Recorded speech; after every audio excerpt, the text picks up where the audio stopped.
효율적 이타주의, 도덕을 아웃소싱하는 것에 대한 이야기입니다.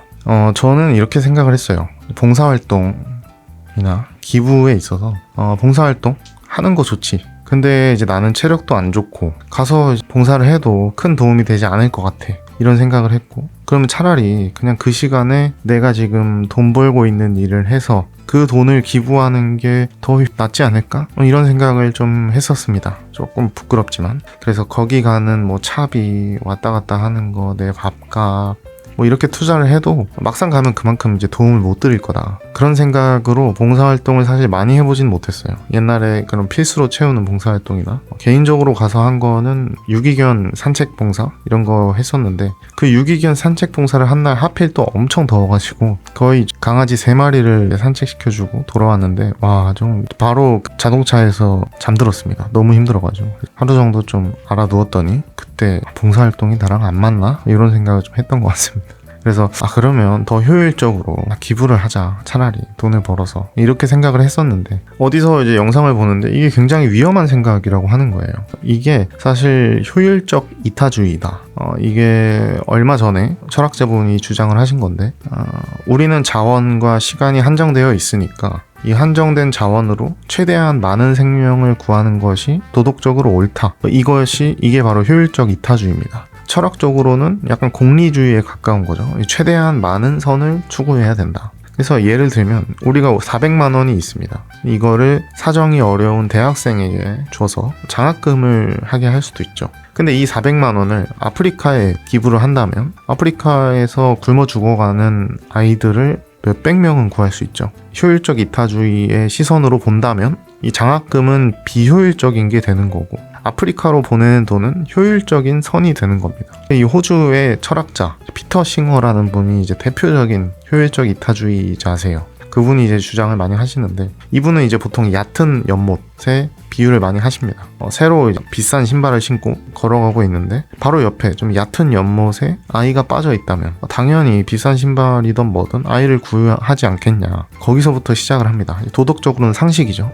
그렇다면 지리적으로 멀리 떨어져 있는 아프리카에서도 분명히 아이들은 죽어가고 있다. 그래서 그 비싼 신발을 신지 말고 그 돈을 아껴서 그 아이들을 살리는 게 똑같은 논리로 맞지 않겠냐, 이렇게 하는 겁니다. 그래서 여기서 좀 더 나아가면 소고기 먹지 말고 그 돈 아껴서 돼지고기 먹고 그 돈으로 아이를 살려라. 에어팟 살 거 QCY 사서 그 돈으로 생명을 살려라. 이런 결론이 되게 됩니다. 그래서 우리의 사치를 희생하더라도 더 많은 생명을 구하는 것이 도덕적으로 의무다 라고까지 얘기를 합니다. 그래서 실제로 이 논리가 그럴듯하죠. 그럴듯하고 전 세계에 많은 사람들이 공감을 했고, 여기에 전 재산을 기부하거나 장기를 기증하거나 이런 분들도 많이 생겼다고 해요. 좀 이렇게 효율적 이타주의가 가치 계산을 해서 최대 행복을 실현해야 된다, 이런 공리주의 사상을 실천으로 확장한 겁니다. 우리가 잘 알고 있는 분들도 있어요. 오픈 AI의 샘 알트먼, 이분은 좀 신박한 거에는 항상 많이 나오시는데 기본소득에도 나오시죠. 그리고 또 하나의 대표적인 인물은 암호화폐 거래소 FTX 창업자 샘 뱅크먼 프리드입니다. 이분을 어디서 들어보셨을 수도 있는데, 이 샘 뱅크먼 프리드는 대학 시절 때부터 이 효율적 이타주의 사상에 빠져버린 거예요. 여기 논리적 영감을 받아서 돈을 나는 최대한 많이 벌어야겠다. 그래서 그걸로 난 기부를 하고 세상을 이롭게 해야겠다. 지금 봉사하고 기부하는 것보다 나는 최대한 돈을 많이 벌어서 그거를 기부하는 게 효율적이지 않겠냐, 그게 맞는 것 같다, 이런 생각을 하셔서, 그래서 암호화폐 거래소를 만들고, 암호화폐 자체도 리스크가 있는데 암호화폐 선물, 암호화폐 약정 프로그램 이런 거를 만들어서 굉장히 공격적으로 암호화폐 거래소를 만들고 그거를 홍보하고, 연예인들 스테픈 커리 이런 분들 해가지고 전 세계 부자 순위에 결국 이름을 올립니다. 이름을 올리고 되게 거금을 기부했어요. 그러면서 이 효율적 이타주의 진영, 이 효율적 이타주의 사상을 가진 단체가 거의 46조를 가지게 됩니다. 여기까지 보면 되게 도덕적으로 옳은 일을 한 것 같죠. 근데 제가 이런 얘기를 하는 이유는 이 샘 뱅크먼 프리드는 아시는 분들은 아시겠지만 지금 감옥에 있습니다. 이 효율적 이타주의의 맹점이 이분을 통해서 드러납니다. 효율적 이타주의는 이 목적이 수단을 정당화시켜버립니다. 마키아벨리즘 같은 거죠. 나는 어차피 기부를 할 거기 때문에 일단 돈은 벌어야 돼. 그래서 그 과정은 사실 큰 상관이 없어. 왜냐면 난 결과적으로 사람들을 도울 거니까. 이런 맹점이 좀 있습니다. 근데 샘 뱅크먼 프리드가 어떤 짓을 했냐면 고객들이 맡겨놓은 돈, 암호화폐 살 거니까 돈 좀 가지고 있어 라고 한 돈을 그거를 써가지고 연예인들을 사서 거액의 광고를 하고, 또 다른 사람들이 또 돈을 맡기면 그거 가지고 또 광고를 하고, 그걸로 암호화폐를 사고, 이런 식으로 폰지 사기식, 새로운 돈을 받아서 또 새로운 돈을 받기 위해서 광고를 하고 또 받고, 이런 폰지 사기식 구조로 FTX를 점점 키워놨던 겁니다. 전 세계 부자 순위 22등인가까지 올라갔어요. 근데 FTX의 실체를 알게 된 어떤 저격수가 있는데, 그분 때문에 FTX는 한순간에 파산을 했죠. 기업 가치가 0원이 됩니다. 샘 뱅크먼 프리드는 지금 감옥에 들어가 있습니다. 재밌는 건 이런 샘 뱅크먼 프리드의 스토리가 이 효율적 이타주의의 철학이 얼마나 위험한지, 그리고 도덕적으로 얼마나 취약한지를 보여주는 겁니다. 여기서부터 좀 효율적 이타주의에 대한 반대되는 얘기를 할 건데, 저도 그런 생각을 했죠. 최근에 비가 되게 많이 와서 수해가 너무 많이 났죠. 그래서 많은 분들이 돌아가시기도 하고 집을 잃으시기도 하고, 저도 이제 옛날에 군 생활하면서 울산 태화강 복구를 한 적이 있어서 그 수해 복구가 얼마나 힘든지 저도 알고 있습니다. 한 달 정도를 그 주변에서 자면서 했었는데, 근데 이제 저는 지금은 살이 많이 쪘고 이게 체력도 안 좋은 것 같고, 수해 현장에 직접 가서 내가 삽질을 하는 것보다 차라리 그 시간에 내가 돈을 벌어서 그걸 기부하는 게 훨씬 효율적이지 않을까? 이런 생각을 했습니다. 극단적으로 봤을 때 연봉이 몇백억인 이런 손흥민 선수라든지 아니면은 뭐 아이돌이라든지 그런 분들이 직접 와서 봉사, 그 시간에 돈을 벌고 기부를 하는 게 낫지 않을까? 이런 생각을 할 수 있는 거죠. 근데 이 주장에는 많은 맹점이 좀 있습니다. 우선 인간은 돈으로 환산할 수 없는 존엄성이 있다는 거죠. 돈으로 계산할 수 없는 가치들이 있다는 겁니다. 인간의 고통, 윤리, 공동체 의식, 이런 건데 10만 원으로 아프리카의 아이를 2명 살릴 수 있다고 칩시다. 근데 여러분들은 그 10만 원을 아프리카로 보내지 않고 친구 장례식에 가서 부의금을 냅니다. 근데 이게 전 세계적으로 봤을 때는, 인류로 봤을 때는 아프리카에 2명을 구하는 게 도덕적으로 옳지만, 우리는 그렇게 하지 않고 당장 친구의 장례식이 아니고 친구가 치르고 있는 장례식 부의금을 넣죠. 아프리카의 아이들을 살리는 게 효율적이라고 해도 우리는 좀 정서적으로 가깝고 이 책임감을 느끼는 인간관계가 더 옳다고 느끼는 거죠. 그러니까 여기서 이제 돈으로 측정할 수 없는 가치가 있다는 겁니다. 그리고 이제 또 하나의 반론은, 도덕이 꼭 효율적이어야 되냐, 비효율적인 도덕은 도덕이 아닌 거냐 라는 얘기입니다. 전세 사기로 돈을 번 사기꾼이 몇백억을 벌고 면죄부를 받고 싶어서 1억을 기부합니다. 그거랑 시민들이 만원 모아서 5,000명이 5천만 원을 기부하는 거, 어떤 게 더 효율적이고 어떤 게 더 도덕적인가요? 그러니까 이게 숫자로만 환산할 수 없는 가치가 분명히 숨어 있는 거죠.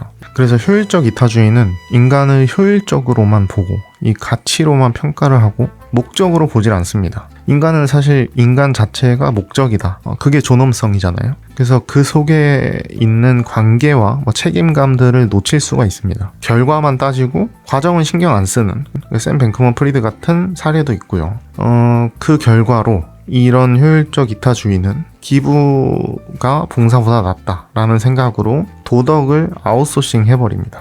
봉사를 아웃소싱 해버리는 거죠. 도덕을 외주 주는 게 되는 겁니다. 도덕을 하청 주는 거죠. 그리고 인간의 감정에 효율적이라는 판단을 우리가 할 수 있다는 거, 그거 자체가 어떻게 보면 자만심일 수도 있고 선민의식일 수도 있습니다. 우리는 그런 걸 안 당하니까 지금 평가를 할 수 있죠. 수해복구 당한 사람이 급하냐, 아프리카에 죽어가는 아이들이 급하냐, 우리는 아프리카에서 죽어가고 있지 않기 때문에 이거를 평가할 수 있는 거죠. 그러니까 이런 좀 자만심, 선민의식 담겨 있기도 합니다. 그러면 그 우리가 따진 효율이 진짜 효율적인 거냐, 이런 의문도 생기고요.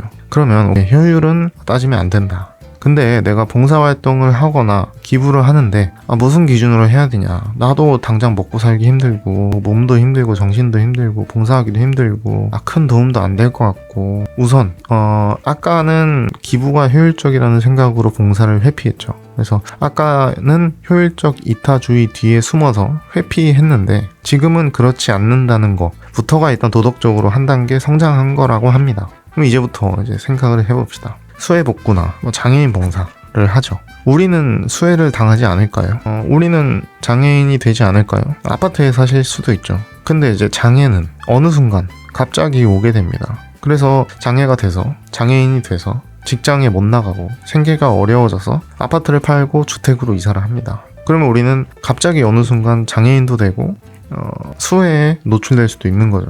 누구나 약자가 될 수 있다, 그 얘기를 하고 싶었고, 누구나 약자가 될 수 있고 우리는 아직 약자가 되지 않은 것 뿐입니다. 봉사는 어떻게 보면 멀쩡한 내가 미래의 나를 좀 도와주는, 그냥 내가 나를 돕는 행위인 거죠. 남일 같지가 않으니까, 누군가는 해야 하는 일이니까 봉사를 한다고 할 수 있습니다. 그리고 우리는 누군가한테 도움을 받은 적이 항상 있죠. 항상 도움을 받고 살아갑니다. 지금 우리나라에서 우리가 죽지 않고 이렇게 살아가고 있는 거는 누군가가 목숨 바쳐서 싸워줬기 때문에, 누군가가 지금 총을 들고 나라를 지키고 있기 때문이죠. 누군가가 일제에 맞서서 독립운동을 했기 때문에 살아있는 거고, 우리는 그것을 갚아야 됩니다. 그래서 봉사를 해야 된다, 이런 논리도 있고요.